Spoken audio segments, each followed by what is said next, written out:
तमशादि लक्षणम् एकमित्यं सर्वादि साक्ष्यभूतं भवातीतं निर्भयं सद्गुरुस्तमामि नित्येश्वरं निराभासं निराकारं निरञ्जनं नित्यबोधं चिदानन्दं गुरुर्ब्रह्मामि ध्यानमनं वृद्धि पूजा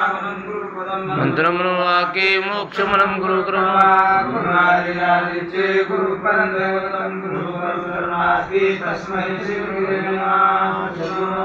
महाराज की जय आनंदाय नमः साक्षी दीपा सर्वप्रता स्वरूपा द्वारूप सायसीना राजा उभा राहिला कर जोडून एका शिंकाली मज लागून करावे आता मज निरूपण सृष्टी रचना कैसी ते म्हणे तेव्हा दत्त निरंजन